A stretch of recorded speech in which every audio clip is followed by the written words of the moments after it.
Pak Beni, Polri itu punya bukti kuat tidak sih ketika menetapkan Peggy sebagai tersangka?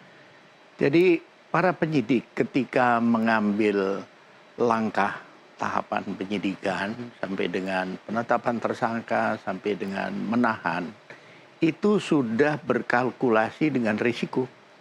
Salah satunya adalah digugat. Oleh sebab itu karena kasus ini sudah menjadi atensi publik, kemudian juga rangkaian kasus yang lama ya itu juga sedang diangkat. Tentunya penyidik akan ekstra hati-hati. Di samping itu dari Mabes Polri pun sudah supervisi turun, sudah dibentuk tim asistensi. Ada tim asistensi sekarang ini? Ada, itulah yang betul-betul mengecek tahap demi tahap mana buktinya segala macam itu sudah.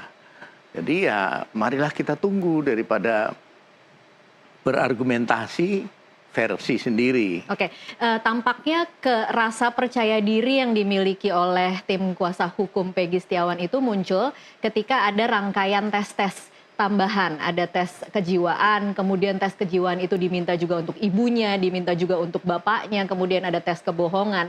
Itu yang kemudian saya menangkapnya dari statement kuasa hukum kemarin, seolah-olah memang polisi belum punya bukti kuat sehingga harus menambah tes-tes itu. Apa yang bisa Anda jelaskan dari tes-tes itu?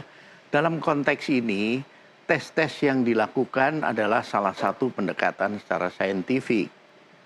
Dan itu memang dibutuhkan dalam suatu penyidikan. Pak Beni, tapi kalau kemudian hasilnya membuktikan bahwa misalkan Peggy punya kecenderungan sebagai pembunuh, apakah itu kemudian bisa jadi bukti langsung yang memberatkan Peggy sebagai tersangka? Nah, hasil nanti dari pemeriksaan psikolog forensik itu akan diberikan kepada penyidik dan itu nanti akan disampaikan di depan pengadilan. Makanya tidak diumumkan. Ada penilaian bahwa ketika tidak diumumkan maka ini tidak transparan. Bukan begitu. Jadi dalam penyidikan itu ada aturan-aturan pengertian transparansi. Sini jangan dipikir semuanya dibuka. Tidak. Bayangin saja. Diatur bahwa yang boleh minta kopi berita acara itu tersangka.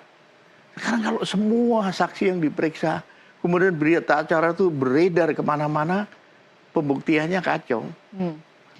Yang sana menyiapkan strategi untuk bagaimana lolos, itu wajar. Sementara penyidik bagaimana untuk membuktikan kasus ini, dibuat terang, siapa pelakunya dan sebagainya.